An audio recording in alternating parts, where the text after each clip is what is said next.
Hello, Aaron, and other potential clip fitter users in New Zealand. I'm wringing my hands as I'm nervous, and I probably am. But anyway, the clip fitter's never been as far away from home as Nelson.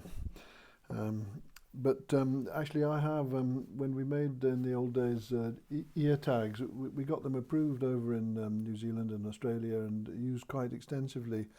Datamars bought our company actually, and Z-Tag after that, and True Test, and it was a never-ending cycle of getting bigger. Anyway, I was glad to be out of it and supposedly retired. But anyway, this is my retirement, wringing my hands again, activity. And it's only because I met an old, even older than me actually, Professor Vince Maloney, who's studied and taught pain in lambs and animals all his life. He's 85 or something, still around, and came up with this idea when he saw numbnuts being used. Jolly good system, two numbnuts designed and developed by people I know from the tagging world in Glasgow actually, and obviously funded over in Australia, I think, and hopefully used widely. And it gives the farmer, clip fitter gives the farmer another choice, which is and it's a purely mechanical choice, which is great. There's no, as some professor in America who's going to test it on calves said, there's no drug authorities required to approve this. I mean, it will have to be approved, I'm sure, over your way by Textile Exchange or whatever they're called. And I'm sure that hopefully that'll come along. But it's a purely mechanical system that crushes nerves, crushes sperm cords, crushes blood supply to whatever it is you're clipping. Sometimes wonder if it could be used for mulesing, but anyway, it's a very tight. In fact, it reduces the thickness of whatever you've got between these jaws here to zero, and that's the key to it. And the blades of our clips, you've got them over there already. They're dips of darker blue, but anyway, fundamentally the same thing. The blades here are blunt, so nothing gets cut. It's a bloodless system. So it's terribly tight and bloodless, and to apply it to perhaps growing lambs and ambitiously bigger lambs all the time, probably, and calves next, I suspect, we need a tool that has an over-center mechanism, so it locks tight. It's like a bolt cutter, or it's like a Badizzo. I don't think you have Badizzos in New Zealand. Typically, they're awkward things to use. They're not convincing either. They pinch one nerve and sperm cord, another nerve and sperm cord. It's two operations. In fact, probably four. You do it both sides twice, I think, and in order to stop things working and remove pain responses. But you don't know if you've done the job, and you can easily end up with the wrong type of lamb later on, a ram lamb later on, when you didn't realize. This is the same system, bloodless emasculator, I think you'd call it, but in this case we do remove the appendage, I think, as proof almost that you've done the job properly. So it's a historically well-known system of doing the job. In fact, it was developed by the Romans originally for making eunuchs so they could sing in the choir in a different section, but this is our version of it. And we've got actually two versions, two handles, styles. One is a conventional one which always wants to open up like a normal, you'd say, normal pair of pliers, and that may be convenient. Actually, in some orientations, you decide. We've got a slight tip on the handle that you can use to your advantage to sort of dive in to and try and avoid some of the legs and arms and feet and things like that that are around at the time, grabbing balls. And I think this is the key difference in applying clips to balls compared to rings. You're not trying to pop something over and then push them down and sort of pop them up. You're actually grabbing them with your, let's call it, spare hand, lifting them as high as you can and diving this underneath the balls, and obviously above the teats and things, the usual position for rings, of course. And we've got this other type of fitter, which is split level. I don't know what you'd call that, split level. We call it double decker for the sake of argument. And it always wants to close.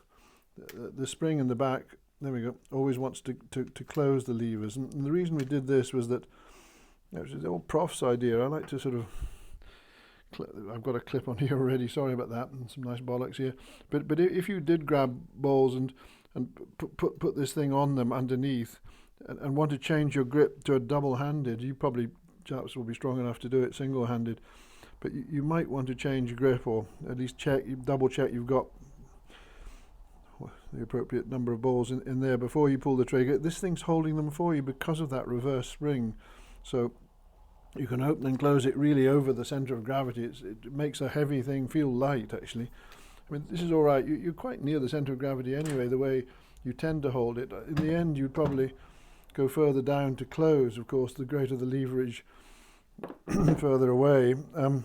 But this one here, you can let go with impunity. You're not going to lose a ball and go down the far end. And I hope you'll like that in the end. This might be good for tails, simple tails, if you do tails at the end of the shoot, if you're using a shoot, and this is possibly halfway up. But the idea of lifting anyway the handles was to remove your hand from the sort of guddle that's around the balls and things like that, and try and give you a little bit of freedom and distance from the point of attack. And both hands in the end will be about the same level as you grab the balls, lift them up and slide this thing under. And that's the principal thing. Loading the clip is the clips you've got, and at the moment the way I'm planning to make volumes of them are joined together. There's a double male, see 2 spikes there, and a double female. The double female's in one orient. This is just for moulding purposes, cheaper to make a mould for. But anyway, to load them, and the great thing, although that slot goes right up to the end, you can shove it in from the side, and the position for it is right down at the end, and you'd simply break that off and plop it in the other side, and again shove it down to the bottom. Then you know they're aligned. You could even leave that sitting down if you've got time on your hands to leave it down and do another job or something. I'm going to fold this over to give this clip a bit more work to do, but this is our sort of rubber balls, and effectively they describe that the cords you're going to cut. 2 balls, 2 going to a little baby there, that's a sperm cord, some nerves going to the brain, a couple of teats, so you want to get it same position as you've always put rings. Anyway, I just mould these as well for demonstration purpose. But if we'd grab them, as I was saying we should do, lift them up and put this thing in position. Oh no, I've got it out of alignment, so just make sure they're always down at the bottom. You might want to change. I'm going to change to 2 grips because I'm just a weak old bloke, and I'm going to go bang. I don't know if you heard that going over centre, but it locks. You think, oh, it's locked. But if you spring it open, you can release the lamb. But that over centre feel will tell you effectively that you'll know perfectly well that you've done. In fact, that little gap, can you see a little gap there? Yeah, goes down to 0. So, yep, you've reduced everything to 0 thickness. So every chord's been cut. There's no more feeling, no more connection between the brain and the pain. It relaxes slightly afterwards, still tighter than the ring will ever be. I'm sorry, excuse me. Well, I hope I can edit that out. But it's still tighter than the ring will ever be. And of course, this is probably fighting back more than a bit of skin and flesh will fight back. It's very strong rubber. But anyway, so that's locked tight.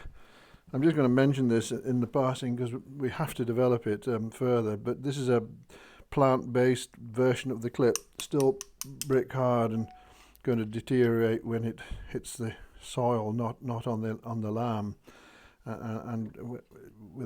Unfortunately they've broken apart. But anyway, again, you can shove them in, and let's do the same again and see if they work. I'm trying to make sure the fixing does work properly. It's slightly crumblier material. Bang, wallop. Yep, we haven't really got desperately. Anyway, that's just to say I'm working on biodegradable clips, and I hope that's available next year, if not this year. Yeah, I can't really say much more. If you do put a clip on in the wrong position, you'll have to cut it off. You can't. Well, you use them again, as some Welsh farmers ask me, can you use the clips again? You can't. Hopefully, well, I don't mean hopefully, but basically you can't, because unless it's locked tight,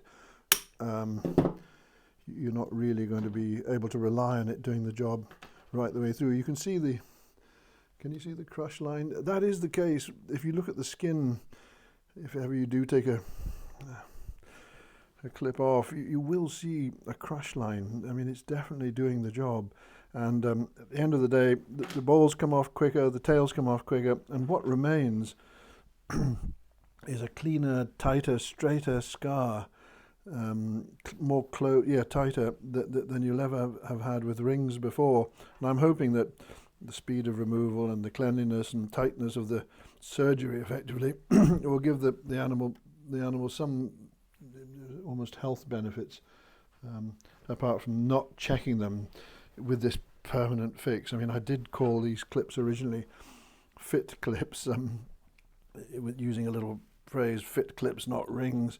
But fit, I kind of meant to mean forever, instant and total. I mean, it's a forever pain relief. It's instant. It happens there and then. The lambs feel it. There's no doubt. If somebody's holding the lambs, I don't know how you're going to hold the lambs, whether it's in a cradle or a chute or a manual, but you'll feel them go, yikes. But it's effectively instant and total. So forever, instant, total, fit. I mean, I like to think they're fit for purpose, and I hope you find them the same.